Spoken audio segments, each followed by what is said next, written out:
Russia, India, China இவங்கெல்லாம் வந்து அமெரிக்காவுக்கு விற்கலை அப்படின்னு சொன்னால் அவங்கெல்லாம் ஒன்றுமே இல்லாமல் போயிடுவாங்க அப்படின்னு. சரி, இவங்க கிட்டேருந்து வாங்காமல் இருந்தால் நீ என்ன ஆகும்?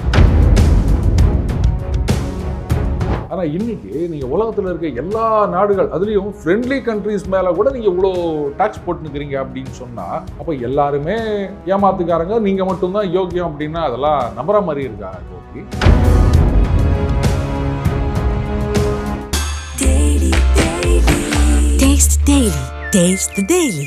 உங்க வீடு அரண்மனை மாதிரி இருக்கணும்னு ஆசையா? டீக் 42 உங்க பட்ஜெட்டுக்கு ஏத்த ஒரே கடை. வந்து பாருங்க, பிடிச்சத வாங்குங்க. டீடாலரைசேஷன் அப்படின்றது இன்னைக்கு பிரிக்ஸ் நாடுகளோ இல்லை மற்ற நாடுகளோ எவ்வளோ மும்முரமாக பண்ணுறாங்களோ அதை விட அதிகமாக ட்ரம்ப்பே பண்ணிட்டு. எப்படி சார் சொல்றீங்க? அதாவது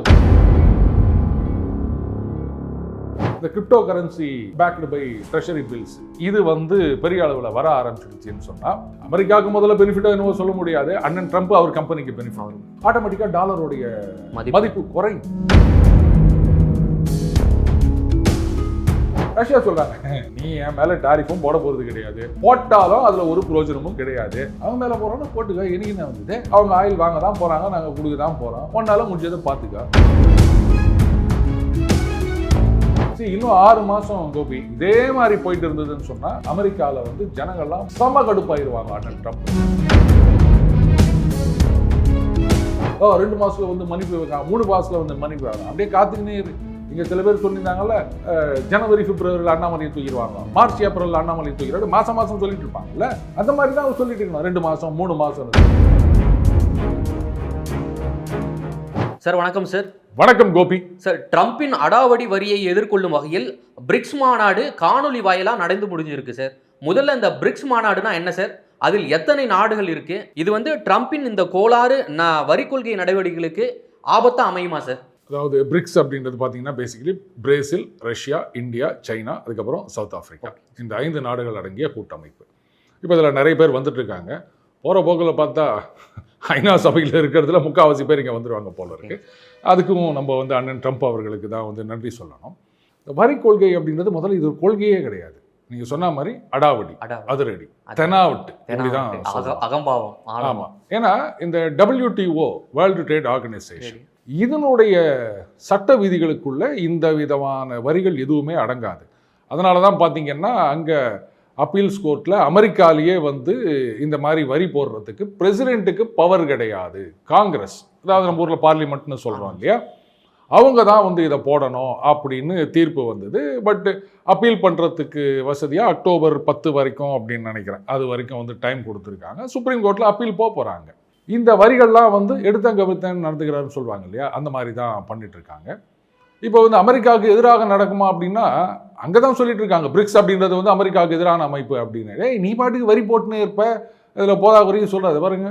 ரஷ்யா, இந்தியா, சைனா இவங்கெல்லாம் வந்து அமெரிக்காவுக்கு விற்கலை அப்படின்னு சொன்னால் அவங்கெல்லாம் ஒன்றுமே இல்லாமல் போயிடுவாங்க அப்படின்னு. சரி, இவங்க கிட்டேருந்து வாங்காமல் இருந்தால் நீ என்ன ஆவ? சீனாலேருந்து ப்ராடக்ட்ஸ் வரல அப்படின்னு சொன்னால் நாளைக்கே சீனா எல்லாத்தையும் நிறுத்திடுறாங்க. அமெரிக்கா நீ இவ்வளோ டேக்ஸ் போட்டுக்கிறேன், நாங்கள் இனிமேல் அனுப்ப மாட்டோம் அப்படின்னு சொல்லிட்டாங்கன்னா அமெரிக்கா என்ன ஆகும்? அதுக்கு மட்டும் இல்லை, இந்த அமெரிக்கா வந்து சீனா மேலே வரி போட்டுருந்தாங்க, அதுக்கும் வந்து ஒரு பாஸ் அப்படின்னு நிறுத்தி வச்சிருக்காரு. எதுக்காக நிறுத்தி வச்சிருக்க? இதில் பெருசாக பேசுகிறாங்க, நாங்கள் வாங்கலன்னா நீங்கள் என்ன ஆவீங்க தெரியுமா, அப்படி நாங்கள் கொடுக்கலன்னா நீங்கள் என்ன ஆவீங்க அப்படின்றத பற்றி அவங்க யோசிச்சு பார்த்ததா தெரியல. அடுத்தது இது வந்து அவுட் ஆஃப் நெசசிட்டி. அவங்க பாட்டுக்கு வரி போட்டுன்னே இருப்பாங்க, எல்லார் மேலேயும் வந்து இது மாதிரி பண்ணிட்டு இருப்பாங்க. அப்போ நாங்கள் பார்த்துட்டு சும்மா இருக்கணுமா? எல்லாரும் பயந்துக்கின்னு கழுத்து போட்டுக்கின்னு ஜப்பான் மாதிரி போனோம் அப்படின்னு நினச்சிட்டு இருக்கீங்களா? அதெல்லாம் இங்கே முடியாது. நீங்கள் சொல்கிறீங்க உங்களுக்கு எதிராக அப்படின்னு, நீங்கள் தான் எங்களுக்கு எதிராக நடந்துக்கிறீங்க. அதாவதுங்க, இப்போது கோபி கெட்டவர் அப்படின்னு அந்த கேமராமேன் சொன்னால் ரைட்டு, இது நிஜம் போல் இருக்குது அப்படின்னு நினைக்கலாம். இல்லை அந்த கேமராமேனுக்கு வந்து கோபி மேலே ஏதோ பகை இருக்குது அப்படின்னு நினைக்கலாம். நல்லவர் தான்ப்பா கோபி, அனாவசியமாக குறை சொல்கிறாருன்னா. அப்புறம் அந்த எடிட்டர் வந்து சொல்கிறாரு, சார் கோபி கெட்டவன் சார் அப்படின்றாரு. அப்புறம் இங்கே இருக்கிற அத்தனை பேரும் வந்து கோபி கெட்டவன் சொல்லும்போது அப்போ தப்பு வந்து கோபி மேலே இல்லைன்னு சொல்ல முடியுமா? அமெரிக்கா வந்து சீனாவுக்கு எதிராக ட்ரம்ப்போடைய ஃபர்ஸ்ட் டேர்மில் வந்து வரி போட்டாங்க. அப்போ என்ன சொன்னாங்க, இந்த மாதிரி ட்ரேட் இம்பேலன்ஸ் இருக்குது, இவங்க நிறைய விற்கிறாங்க. கரெக்ட், சீனா வந்து அவங்களுடைய செக்டார்லாம் அவ்வளோ சீக்கிரம் ஓப்பன் பண்ண மாட்டாங்க. அப்படியே வந்து நீங்கள் அங்கே போயிட்டு ஒரு கம்பெனி ஆரம்பிக்கணும் அப்படின்னு சொன்னால் ஜாயிண்ட் வெஞ்சர், நீ தனியாலாம் இங்கே கம்பெனி ஆரம்பிக்க முடியாது. அதுலேயும் பார்த்தீங்கன்னா மெஜாரிட்டி சைனீஸ் கம்பெனி இருக்கும். அப்படி இல்லைன்னு சொன்னால் உங்களால் அங்கே கம்பெனி நடத்தவே முடியாது. ஜாயிண்ட் வெஞ்சரில் தான் நடத்த முடியுமா சார்? அங்கே தனியாக நீங்கள் போய் கம்பெனி ஆரம்பிக்கணும், தலைகீழ இருந்தாலும் முடியாது. இது நிறைய பேர் சொல்லியிருக்காங்க. இங்கேருந்து ஒரு நிறுவனம், ஒரு ஃபார்மா கம்பெனி, அவங்க என்ன பண்ணியிருக்காங்க, சரி நீங்கள் தான் பெரிய கஸ்டமர், அதனால் உங்கள் ஊர்லேயே வந்து தயாரிக்கிறோம், அப்போ உங்கள் ஆளுங்களுக்கும் வேலை கிடைக்கும் அப்படின்னா அவங்க க்ளீனாக சொல்லிட்டாங்க, இங்கே வந்து எங்கள் ஆளுங்களோட நீங்கள் ஜாயிண்ட் வெஞ்சர் போடுங்க, 51% சைனீஸ் கம்பெனிக்கு இருக்கணும். இல்லைங்க அது சரிப்பட்டு வராது அப்படின்னா அப்போ நீங்கள் அப்ரூவலாக வாங்க முடியாது சார். அது நொல்லை, இது நொட்டை, இந்த பக்கம் பேப்பர் முடிஞ்சிருக்குது, இப்படி ஏதாவது ஒன்று சொல்லுவாங்க, உங்களுக்கு அப்ரூவல் கிடைக்காது. அதே நீங்கள் எங்களோட ஜாயிண்ட் வெஞ்சர் போட்டுக்காங்க, அது கப்புன்னு அதெல்லாம் நடந்துடும் அப்படின்னு. ஸோ இப்படித்தான் வந்து ஒரு ப்ரொடெக்ஷனிசம் இருக்குது. அப்போது ஓகே, அப்போவும் டாரிஃப் போட்டாங்க, இவங்க பதில் போட்டிருந்தாங்க, அப்படி ஓடி இருந்ததுங்க. ஆனால் இன்றைக்கி நீங்கள் உலகத்தில் இருக்க எல்லா நாடுகள், அதுலேயும் ஃப்ரெண்ட்லி கண்ட்ரீஸ் மேலே கூட நீங்கள் இவ்வளோ டாக்ஸ் போட்டுனுக்கிறீங்க அப்படின்னு சொன்னால் அப்போ எல்லாருமே ஏமாத்துக்காரங்க, நீங்கள் மட்டும்தான் யோக்கியம் அப்படின்னா அதெல்லாம் நம்புற மாதிரி இருக்கா கோபி? ஸோ இது சரி வராது. அண்டு நான் சொன்னல, நெசசிட்டி சேர்ந்து தான் ஆகணும். ஓகே, எத்தனை நாளைக்கு வந்து இப்போ யோசிச்சு பாருங்கள், இப்போ இந்தியா மேலே 50% வரி போட்டிருக்காரு. இப்போ என்ன பண்ணணும், நம்ம ஆளுங்க வந்து சரி ஒரு சொக்கா இப்போ இவ்வளோ நாள் வந்து 200 ரூபாய்க்கு ஏற்றுமதி பண்ணுறாருன்னு வச்சுக்கோங்களேன். இப்போ 50% டேக்ஸ் போட்டதுனால அது 300 ரூபா ஆக போகுது. அவங்க என்ன சொல்லுவாங்க, சார் இவ்வளோ விலை கட்டுப்படி ஆகுது சார், 200 ரூபாய்க்கு வாங்கி விற்றா தான் லாபம் அப்படின்வாங்க. அப்போ என்ன நம்ம 100 ரூபா குறைச்சிக்க முடியுமா? இல்லைங்க நாங்கள் 100 ரூபா வச்சுக்கிறோம், 100 ரூபா குறைச்சிக்கிறோம் அப்படின்னு நம்ம ஏற்றுமதி பண்ண முடியுமா? நம்மளுடைய ப்ரொடக்ஷன் காஸ்ட் கட்டுப்படி ஆகணும்ல. அப்போ என்ன பண்ணணும், வேற எங்கேயாவது தான் வித்தானோம். அதைத்தானே நாங்கள் பண்ணிட்டு இருக்கோம். அப்புறம் இது அமெரிக்காவுக்கு எதிராக அப்படின்னு சொன்னால் நீ உலக நாடுகள் அத்தனைக்கும் எதிராக இருக்க. இன்னைக்கு யூரோப்பியன் யூனியனில் இருக்க இண்டஸ்ட்ரியெலாம் புலம்பிட்டு இருக்காங்க. 15% டேக்ஸ் அப்படின்னு சொன்னாலும் அது பேஸ் டேக்ஸ். மற்றபடி ஸ்டீல், அலுமினியம் அப்படின்னு சொல்லிட்டு கனாபினா டேக்ஸ் போட்டிருக்காங்க. அது மட்டும் இல்லை, இந்த ஸ்டீல், அலுமினியம் எதெல்லாம் இருக்கோ அதுலெல்லாம் வந்து கண்டென்ட்டுக்கு ஏற்ற மாதிரி அத்தனை பர்சன்ட்டுக்கு ஒரு டேக்ஸ் அப்படின்னு போட்டு சுத்தமாக யூரோப்பியன் யூனியன் இண்டஸ்ட்ரி எல்லாம் நாசம் பண்ணணும் அப்படின்னு பார்த்துட்டு இருக்காரு. சார் இவர் தொடர்ந்து இது போல் நாசகார வேலையில் செஞ்சுட்டு வரார் சார். இந்த WTO இருக்கு இல்லைங்க சார், அவங்க வந்து சட்ட ரீதியாக எந்த ஒரு நடவடிக்கை எடுக்க முடியாத ட்ரம்ப் மேலே? அதாவதுங்க, இந்த ஐக்கிய நாடுகள் சபை, யுனைடெட் நேஷன்ஸ் இருக்கு இல்லையா, இதுக்கு முன்னாடி வந்து லீக் ஆஃப் நேஷன்ஸ்னு ஒன்று இருந்ததுங்க. அது பார்த்தீங்கன்னா இந்த 2ஆம் உலக போருக்கு பின்னாடி வந்தது தான் யுனைடெட் நேஷன். அதுக்கு முன்னாடி லீக் ஆஃப் நேஷன்ஸ். அதுவும் இது மாதிரி தான் ஒரு டம்மி அமைப்பு, எந்த விதமான ஒரு பவர்ஸும் கிடையாது. இப்போ கூட பார்த்தீங்கன்னா அமெரிக்காவுக்கு எதிராக, இல்லை இவங்க வந்து சீனாவுக்கு எதிராக, அப்படி ஒரு நாடு இன்னொரு நாட்டுக்கு எதிராக அங்கே போயிட்டு கம்ப்ளைண்ட் கொடுப்பாங்க. அதை பாருங்கள் சார், இவங்க இது மாதிரிலாம் வரி போட்டிருக்காங்க, டாரிஃப் போட்டிருக்காங்க, இதெல்லாம் வந்து நான் ட்ரேட் பேரியரு, இதெல்லாம் WTO ரூல்ஸ் படி கிடையாது, தப்பு அப்படின்னா அது அப்படி தீர்ப்பு வர்றதுக்கு வருஷ கணக்கில் ஆகும். வந்த பிறகு மட்டும் நீங்கள் என்ன பண்ண போகிறீங்க? அது வந்து அமெரிக்கா மதிக்க போதா? நாங்கள் WHOலேருந்து வெளில வந்த மாதிரி WTOலேருந்து வெளில வரோம் அப்படின்னு சொல்ல போகிறாங்க. யார் அதை என்ஃபோர்ஸ் பண்ண முடியும்? இப்போது தென்னாப்பிரிக்காவில் வந்து நிறவரி அரசு இருந்ததுங்க. அப்போ பார்த்தீங்கன்னா பாருங்கள், அங்கே இருக்கிற பூர்வ குடி மக்கள், அவங்க தான் அந்த ஊர் ஜனங்க, கருப்பின மக்கள், அவங்கள விட்டுட்டு கொஞ்சோண்டு இருக்க வெள்ளைக்காரங்க அரசாங்கம் நடத்திட்டு வராங்க, அவங்கள அடிமைகள் மாதிரி நடத்துகிறாங்க அப்படின்னு சொல்லிட்டு அவங்களுக்கு எதிராக தடைகள் அப்படின்னப்போ ஐக்கிய நாடுகள் சபை வந்தது. ஆனால் அந்த வெள்ளைக்கார நாடுகளில், அமெரிக்கா, ஐரோப்பிய நாடுகள்லாம் என்ன பண்ணியிருந்தாங்க? அப்போது யுனைடெட் நேஷன்லேருந்து ஒரு தடை கொண்டு வந்தாலும் அந்த வல்லான் வகுத்ததே வாய்க்கால் அப்படின்ற மாதிரி அவங்க அதை ஃபாலோ பண்ணாதான். நான் பண்ண முடியாதுன்னு சொன்னால் ஒன்றும் கேட்க முடியாது. அதே மாதிரி தான் WTO. அவங்க வந்து ஒரு தீர்ப்பு கொடுத்தாலும் நான் தீர்ப்பெல்லாம் மதிக்க முடியாது போயா அப்படின்னா என்ன பண்ண முடியும்? இப்படி தான் அவர் பண்ணிட்டு இருக்காரு. சரி, அப்போ நீ எந்த தீர்ப்பையும் மதிக்க மாட்டேன், சட்டத்தை மதிக்க மாட்டேன், அப்போ நாங்கள் மட்டும் மதிக்கணுமா? நாங்கள் பாட்டுக்கு எங்களுக்குள்ளே வியாபாரம் பண்ணிட்டு போகிறோம், ஒருங்கினா வந்ததுன்னு கேட்டால் என்ன பண்ணுவார் அவர்? சார் கடந்த ஜனவரியிலே வந்து டி டாலரைசேஷனை பற்றி இந்த பிரிக்ஸ் நாடுகள் வந்து ஒரு விவாதத்தை தான் தொடங்கிச்சு. அதுக்கே ட்ரம்ப் ரொம்ப ஆவுன்னு கொதிச்சிருந்தாரு. இப்போ ட்ரம்ப்புக்கு எதிராக பல்வேறு நாடுகளும் இப்போ எதிர்ப்பில் தான் இருக்குது, எதிர்ப்பு மனநிலையில் தான் இருக்குது. இப்போ பிரிக்ஸ் நாட்டில் வந்து இந்த டாலரைசேஷனை பற்றி பேசியிருக்காங்க. இதனால் மொத்தமாக டாலருடைய மதிப்பு சவக்குடி தோண்டி புதைக்கப்படுமா? நான் ஒன்று சொல்லிட்டா, டீடாலரைசேஷன் அப்படின்றது இன்றைக்கி பிரிக்ஸ் நாடுகளோ இல்லை மற்ற நாடுகளோ எவ்வளோ மும்முரமாக பண்ணுறாங்களோ அதை விட அதிகமாக ட்ரம்ப்பே பண்ணிட்டு இருக்காருன்னு நம்புவீங்களா? எப்படி சார் சொல்கிறீங்க? அதாவது வரி போடுறதுனால அதனுடைய விளைவு அப்படின்னு சொல்லாதீங்க. அவரே வந்து டாலரை டீவேல்யூ பண்ணணும், அதை வந்து டீடாலரைசேஷன் நோக்கி போகணும் அப்படின்றதுக்காக அவர் வந்து ஸ்டெப்ஸ் எடுத்துகிட்டு இருக்கார். இப்போ தான் கொஞ்சம் கொஞ்சமாக அதை பற்றி பேச ஆரம்பிச்சிருக்காங்க. ரஷ்யாலேருந்து ஒருத்தர் சொல்லியிருக்காரு, அதாவது இந்த கிரிப்டோ கரன்சி அப்படின்னு சொல்லுவாங்க இல்லையா, ஆமாம் சார், அது ஒரு கம்பெனி இவர் புள்ள ஆரம்பிச்சிருக்காரு. அவங்க வந்து பாகிஸ்தானோட ஒரு டீல் போட்டிருக்காங்க. பாகிஸ்தானை வந்து டெஸ்டிங் கிரவுண்டாக அவங்க வச்சுருக்காங்க. எப்படின்னா அவங்க வந்து ஏதோ ஒரு காயின் வந்து இன்ட்ரடியூஸ் பண்ணுறாங்களாம். அந்த காயின்லாம் வந்து லெட்டஸ் சே இப்போது இந்தியாவில் வந்து இப்போ ஒரு ரூபா நோட்டுன்னு வச்சுக்கோங்களேன். ரூபா நோட்டை எடுத்து பாருங்கள், அதில் என்ன இருக்குன்னா, I promise to pay the bearer the sum of அப்படின்னு இருக்கும். அதாவது அது ஒரு ப்ராமிசரி நோட். ஆரம்ப காலகட்டத்தில் பார்த்தீங்கன்னா பாருங்க, இப்போ நம்ம இங்கே கூட சொல்லுவாங்க, என்னங்க கவர்மெண்ட் கிட்ட இல்லாத காசா, பணம் இல்லைன்னா ரூபா நோட்டு அச்சு விடுதான்னு. அது அப்படிலாம் பண்ண முடியாது. ஓகே ஒரு காலத்தில் கோல்டு ஸ்டாண்டர்ட்னு இருந்தது. ஓகே. இப்போ எப்படின்னா, நீங்கள் வந்து ஒரு 1000 கோடி ரூபாய்க்கு நோட்டு அச்சடிச்சு விடுறீங்கன்னு சொன்னால், அந்த 1000 கோடி ரூபாய்க்கான கோல்டு உங்ககிட்ட இருக்கணும். உதாரணத்துக்கு இப்போ சில நீங்கள் ஒரு காலத்தில் இருந்தது, இப்போ இருக்கான்னு தெரியல, இந்த காய்கறி மார்க்கெட்லாம் இருக்கும், அங்கே போனீங்கன்னா எல்லாம் அங்கங்கே வச்சுருப்பாங்க, அங்கங்கே காசு கொடுத்து அப்படியே வாங்கிக்கணும். அந்த சில்லறை இல்லைன்றதுக்காக நீங்கள் போன உடனே ஒரு 100 ரூபா 200 ரூபா கொடுத்தீங்கன்னா டோக்கன் கொடுத்துருவாங்க. பார்த்துறீங்களா, 10, 5, 2 அப்படின்னு டோக்கன் இருக்கும். அந்த டோக்கனை எடுத்துக்கின்னு நம்ம இந்த சில்லறை பிரச்சனையே வராமல் இந்த கத்திரிக்காய் கவுண்டரா இந்த அப்படி 17 ரூபா அப்படின்ட்டு கொடுத்துட்டு அதுக்கப்புறம் மீதி இருக்க டோக்கனை கொடுத்துட்டு காசு வாங்கிப்போம். இந்த மங்காத்தாலாம் ஆடுவாங்கல்ல, ஆமாங்க சார், அங்கெல்லாம் இந்த சிப்ஸ் வச்சுருக்காங்கல்ல, அது என்ன டோக்கன் தானே. ஆமாங்க சார். காசு கொடுத்து டோக்கனை வாங்குறோம், அதுக்கப்புறம் அந்த டோக்கனை கொடுத்து காசை வாங்கிக்கிறோம். அப்போது ஏதோ ஒரு பேஸ் இருக்குது. இப்போ நீங்கள் டோக்கன் வாங்குறீங்கன்னா காசு கொடுத்தா டோக்கன் கொடுப்பாங்க, அதே மாதிரி டோக்கனை கொடுத்தா காசு கொடுப்பாங்க. இந்த மாதிரி தான் கரன்சி அப்படின்றதும். இதையும் ஒழிச்சு கட்டினது அமெரிக்கா தான். கோல்டு ஸ்டாண்டர்ட் அப்படின்றதெல்லாம் கிடையாது, நாங்கள் இஷ்டத்துக்கு அச்சடிப்போம் அப்படின்னு ஆரம்பித்தாங்க. ஸோ இப்போ இந்த மாதிரி கிரிப்டோ காயின் அப்படின்னா இவங்க வந்து இந்த யூஎஸ் ட்ரெஷரி பில்ஸ்னு சொல்லுவாங்க, அந்த கடன் பத்திரம் இருக்கு இல்லையா, அதை பேஸ் பண்ணி இந்த மாதிரி கிரிப்டோ காயின் ரிலீஸ் பண்ணுறதாகவும். என்ன இதில் பெனிஃபிட் அப்படின்னா, இப்போது கடன் பத்திரம் கொடுக்குறாங்க அப்படின்னு சொன்னால் அதுக்கு வட்டி கொடுக்கணும் அமெரிக்கா, அதான நடைமுறை. ஆனால் கடன் பத்திரம் பேஸ்டு கிரிப்டோ கரன்சி வந்துருச்சுன்னு சொன்னால் அப்போது அந்த வட்டி கொடுக்க வேண்டிய அவசியம் கிடையாது அமெரிக்க அரசாங்கத்துக்கு. இதுதான் அவங்களுடைய பெரிய திட்டமாக இருக்குது. அடுத்தது எல்லாம் கிரிப்டோவுக்கு மாறிட்டாங்கன்னு சொன்னால் அப்போ வெறும் பேப்பர் கரன்சி டாலர் பேஸ்டு பாண்டுக்கு விலை கம்மியாயிரும், டிமாண்ட் கம்மியாயிரும். அப்போ அவங்களுடைய இந்த இன்ட்ரெஸ்ட் ரேட்டு குறைஞ்சிரும். அப்படியும் இவங்களுக்கு வந்து இன்றைக்கே கிட்டத்தட்ட பார்த்தீங்கன்னா ஒரு 800 பில்லியன்லேருந்து 1 ட்ரில்லியன் வரைக்கும் அவங்க வட்டி கட்டின்னு இருக்கிறாங்க அமெரிக்கா. ஓகே. அப்போது அதை அப்படியே கழிச்சு கட்டிடலாம், வட்டி கட்டுற நெசசிட்டி அவங்களுக்கு குறையும். இந்த மாதிரி பிளான் பண்ணி தான் இந்த crypto currency backed by treasury bills இது வந்து பெரிய அளவில் வர ஆரம்பிச்சிடுச்சின்னு சொன்னால் அமெரிக்காவுக்கு முதல்ல பெனிஃபிட்டோ என்னவோ சொல்ல முடியாது, அண்ணன் ட்ரம்ப் அவர் கம்பெனிக்கு பெனிஃபிட், அதுதான் இவர் முதல்ல பார்க்கறது. அடுத்தது அந்த டாலரை வந்து டீவேல்யூ பண்ண ஆரம்பிச்சிட்டாங்கன்னா, ஏன்னா டாலருக்கு தேவையில்லை, எல்லாமே இந்த மாதிரி போகுது, கிரிப்டோவில் போகுது அப்படின்னு சொல்லும்போது ஆட்டோமேட்டிக்காக டாலருடைய மதிப்பு குறையும். அப்போ என்ன ஆகும்னா பல பேருக்கு அடி வாங்கும். நம்ம வந்து இப்போ எக்ஸ்போர்ட் பண்ணிட்டு இருக்கோம், டாலரில் வருது, முக்கியமாக அந்த சர்வீசஸ் எக்ஸ்போர்ட் டாலரில் வரதுனால தான் இங்கே சம்பளம் கொடுத்து கட்டுப்படி ஆகுதுங்க. அப்போ டாலர் வேல்யூ குறைஞ்சிடுச்சு அப்படின்னு சொன்னால் இங்கே இருக்கிற அந்த எக்ஸ்போர்ட் நிறுவனங்களுக்கெல்லாம் அடி வாங்கும். அப்போ என்ன ஆகும், அவங்க எக்ஸ்போர்ட் பண்ணுறதை நிறுத்துறாங்க அப்படின்னு சொல்லும்போது அமெரிக்காவில் ரைட் இதை நாமளே ப்ரொடியூஸ் பண்ணணும். இன்னைக்கு அமெரிக்கா இம்போர்ட் பண்ணுற விஷயங்கள் எக்ஸப்ட் இந்த ரேர் எர்த் மினரல்ஸு இப்போ டைம் பீயிங்க்கு நான் சொல்கிறேன், தவிர மற்ற எல்லா விஷயங்களையும் அமெரிக்காவால் உற்பத்தி பண்ண முடியும். அப்படிலாம் பண்ண முடியாமையோ டெக்னாலஜி இல்லாமையோ ஃபண்ட் இல்லாமையோ எல்லாம் கிடையாது.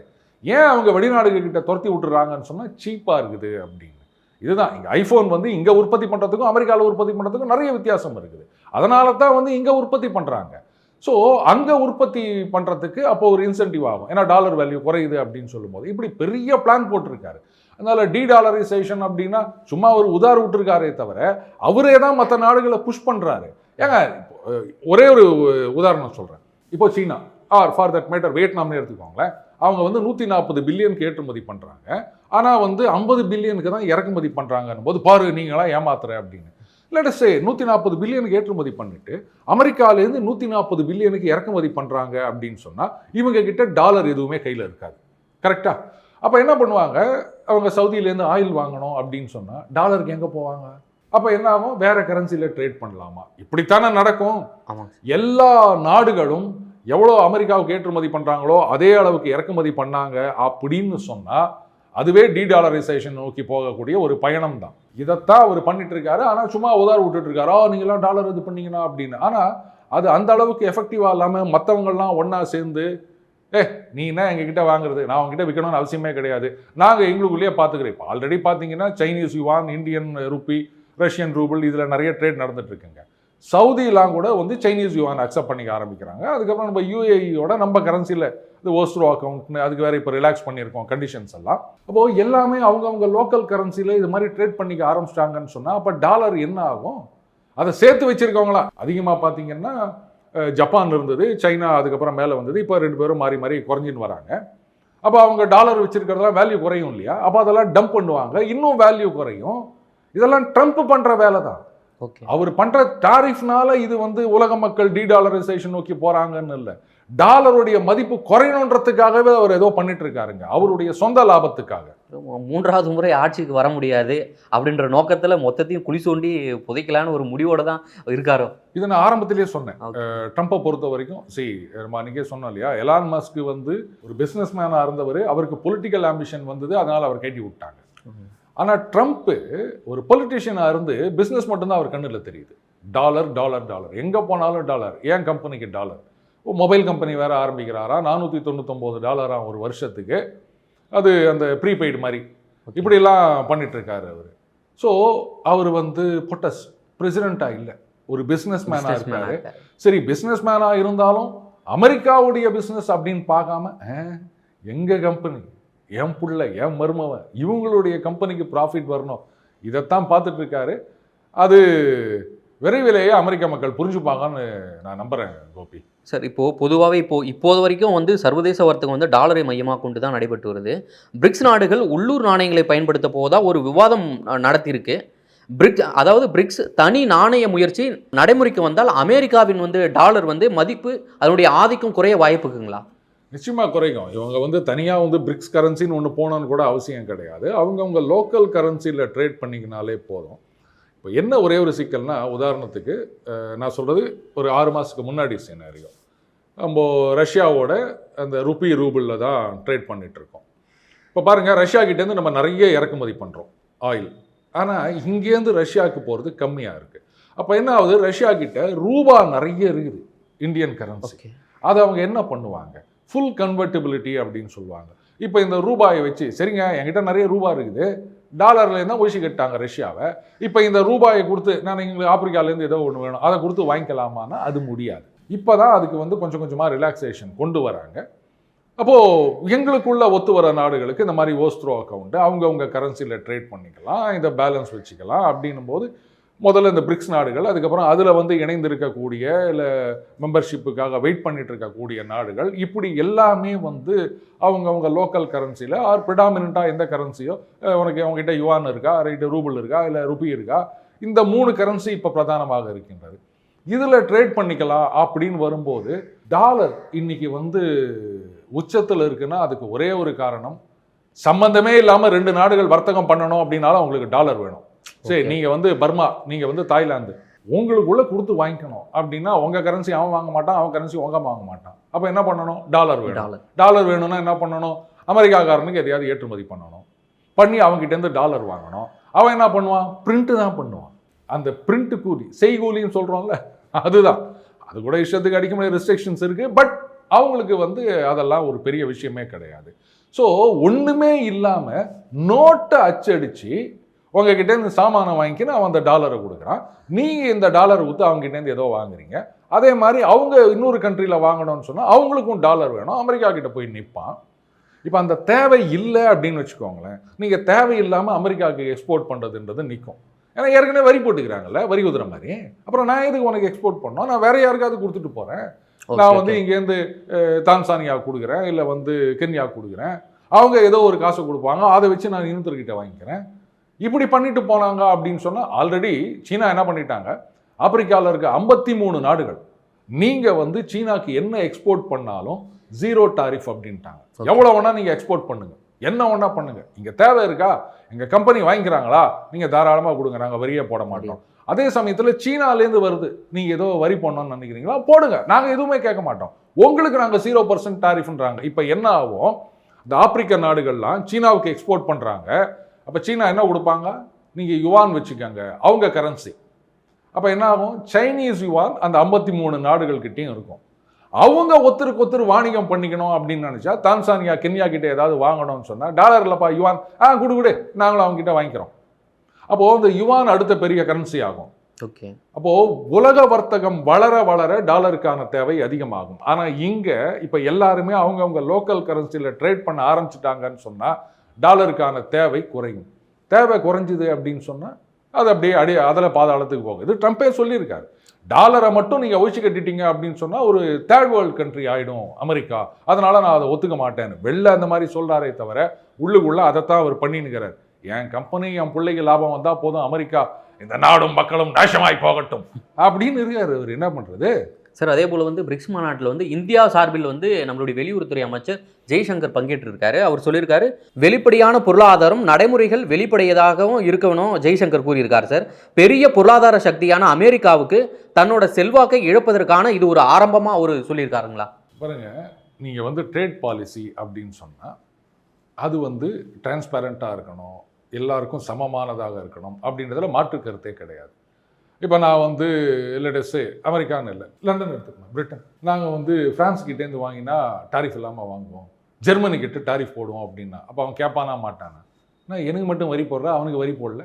இதுதானே WTOவோட பேசிஸு. அவங்கவுங்க இஷ்டத்துக்கு வேணுங்கிறவங்களுக்கு வரி, வேணாங்கிறவங்களுக்கு இது மாதிரிலாம் பண்ணக்கூடாது. லெவல் பிளேயிங் ஃபீல்டு இருக்கணும். இதுக்காகத்தானே WTO. அதுக்கு முன்னாடி GATT, general agreement on trade and டாரிஃப்னு இருந்தது, அது WTO ஆச்சு. அதுக்காக தானே கொண்டு வந்தாங்க. அப்படி இருக்கச்சு நீங்கள் வந்து உன் இஷ்டத்துக்கு நீங்கள் போடுவீங்க அப்படின்னு சொன்னால் அதை பார்த்துட்டு எப்படி சும்மா இருக்க முடியும்? வேர்ல்டு ஆர்டர்னு ஒன்று இருக்குது, அண்டு அந்த நியாயம் தர்மம்னு ஒன்று இருக்குது. அதையெல்லாம் மீறி உங்கள் இஷ்டத்துக்கு நீங்கள் டாரிஃப் போடுவீங்கன்னா உங்கள் ஊரில் கோர்ட்டே சொல்கிறான் உனக்கு பவர்ஸ் இல்லை அப்படின்னு சொல்லிட்டு. சுப்ரீம் கோர்ட்டில் அப்பீல் போனால் தான் தெரியும் அது என்ன சொல்லுவாங்க அப்படின்னு. அப்படி இருக்கச்சு உங்கள் இஷ்டத்தை நீங்கள் போட்டுட்டீங்கன்னா பார்த்துட்டு சும்மா இருக்கணுமா? அதனால் இதை வந்து அமெரிக்காவுக்கு எதிரானலாம் சொல்லாதீங்க. நீங்கள் வந்து எங்களை வந்து டார்ச்சர் பண்ணினே இருக்கிறீங்க. அப்போ அந்த டார்ச்சர்லேருந்து நான் தப்பிக்கணும்னு நினைக்கிறேன். It's quite natural. இதில் வந்து நீங்கள் எப்படி எங்களை குறை சொல்ல முடியும்? 2 மாதத்தில் வந்து மன்னிப்பு வைக்காங்க, 3 மாதத்தில் வந்து மன்னிப்பு வைக்காங்க, அப்படியே காத்துக்கினே இரு. இங்கே சில பேர் சொல்லியிருந்தாங்கல்ல, ஜனவரி பிப்ரவரியில் அண்ணாமலையை தூக்கிடுவாங்க, மார்ச் ஏப்ரலில் அண்ணாமலையை தூக்கிடுவாங்க, மாதம் சொல்லிட்டு இருப்பாங்கல்ல. அந்த மாதிரி தான் அவர் சொல்லிட்டு இருக்கணும். 2 மாதம் 3 மாதம் இருந்தால் சண்டையை நிறுத்துறேன்னு சொன்னீங்க. இப்போ சண்டையை பற்றி யாராவது பேசுகிறாங்களா? உக்ரைன் ரஷ்யா சண்டையை பற்றி யாராவது பேசுகிறாங்களா சொல்லுங்கள். கேட்டால் நான் second phase third face tariff போட போகிறேன். யார் மேலடா போகிறேன்? இந்தியா அவங்க மேலலாம். டேய், சண்டை போடுறவன் அவங்கிட்ட எப்படி டாரிஃப் போட முடியும்? இப்படி பைத்தியக்காரத்தனமாக பண்ணிட்டு இருக்காங்க. ரஷ்யா சொல்கிறாங்க, நீ என் மேலே டாரிஃபும் போட போகிறது கிடையாது, போட்டாலும் அதில் ஒரு பிரயோஜனமும் கிடையாது. அவங்க மேலே போகிறோன்னா போட்டுக்க, எனக்கு என்ன வந்தது? அவங்க ஆயில் வாங்க தான் போகிறாங்க, நாங்கள் கொடுக்க தான் போகிறோம், ஒன்றால் முடிஞ்சதை பார்த்துக்க. கிட்டத்தட்ட 19,000 விதவிதமான ரெஸ்ட்ரிக்ஷன்ஸ்லாம் கொண்டு வந்திருக்காங்க, வரியெல்லாம் போட்டுக்கிறாங்க. இப்போ வந்து முற்றிலும் மேம்படுத்தப்பட்ட 19வது புதிய சாங்ஷன்ஸ் அப்படின்லாம் ப்ரிப்பேர் பண்ணிருக்கிறாங்க. என்ன பண்ண முடியுது உங்களால்? அமெரிக்காவே இன்னும் அவங்க கிட்ட தானே கை நீட்டி வாங்கினுக்கிறாங்க. புட்டின் நீங்கள் சொல்லிட்டு போயிட்டார்ல, நீங்கள் வந்த பிறகு 20% ட்ரேட் இன்க்ரீஸ் ஆகிருக்குதுன்னு வெக்கமால இதெல்லாம் உங்களுக்கு சொல்கிறதுக்கு. ஸோ அவங்களுக்கு பிஸ்னஸ் தான் முக்கியம். ஆனால் டெம்பரரி மெஷர் இந்த டாரிஃப் அப்படின்றதுனால கோல்ட்மேன் சாக்ஸில் சொல்லியிருக்காங்க 86% ஆஃப் த டாரிஃப், அந்த வரி வருது இல்லையா, அதான் அமெரிக்க கம்பெனிகளும் அமெரிக்க கன்சியூமரும் தான் பே பண்ணுறாங்களே தவிர மற்ற நாடுகள்லேருந்து யாரும் பே பண்ணுறது கிடையாது அப்படின்றாங்க. அதை கேட்டால் இதெல்லாம் நான் நம்ப முடியாதுங்க. எதை கேட்டாலும் இப்படி தான் சொல்கிறது. சரி, இன்னும் 6 மாதம் கோபி இதே மாதிரி போயிட்டு இருந்ததுன்னு சொன்னால் அமெரிக்காவில் வந்து ஜனங்கள்லாம் செம கடுப்பாயிருவாங்க அண்ணன் ட்ரம்ப் மேலே. கண்ணாபின்னான் விலை ஏற போகுது, பார்த்துட்டு தானே இருக்க போகிறீங்க. ஏன்னா இப்போ வந்து இந்தியா தான் எல்லாருக்கும் ஒரு கலங்கரை விளக்கம் மாதிரி இருக்குது. வியட்நாம், இந்தோனேஷியாலாம் சைன் பண்ணாங்க இல்லையா டீலு, அவசரப்பட்டுட்டோமோ? இப்போ என்னப்பா கழுத்தா போட்டாங்க, இன்னும் அது கழுத்தாவலன்னு நினைக்கிறேன். வாய் வார்த்தை தானே, போடான்னு சொல்லிடலாம் அப்படின்ற மனநிலையில் இருக்காங்க. ஜப்பானில் பிரைம் மினிஸ்டர் ராஜினாமா பண்ணிட்டாங்க. அதுக்கு முக்கியமான காரணம் என்னன்னா இதுதான். இப்படி ஒரு டீலில் போய் சைன் பண்ணிட்டு வந்திருக்கீங்களா விளக்கணிங்களா அப்படின்னு அங்கே இருக்கவங்க கேட்குறாங்க. யூரோப்பியன் யூனியனில் இருக்க இண்டஸ்ட்ரிலாம் புலம்புறாங்க, என்னடா இது மாதிரி பண்ணி நிற்கிறீங்க அப்படின்னு. ஏற்கனவே அந்த ஈஸ்டர்ன் யூரோப்பியனில் இருக்க சில நேஷன்ஸ்லாம் வந்து நாங்கள் பாட்டு ரஷ்யா கிட்ட தாங்க வாங்குவோம் அப்படின்னு அவங்களுக்கு விலக்கு கொடுத்துருக்காங்க. ஹங்கேரி, ஸ்லோவோக்கியா முதலிய நாடுகளுக்கெல்லாம் வந்து பரவாயில்ல நீங்கள் வந்து ரஷ்யா கிட்டேருந்து வாங்கிக்காங்க அப்படின்னு. பைத்தியக்காரத்தனமா இல்லை? ரொம்ப நன்றி சார், ரொம்ப ஆரோக்கியமான விவாதங்களை எங்களுடன் பகிர்ந்தமைக்கு நன்றி கோபி.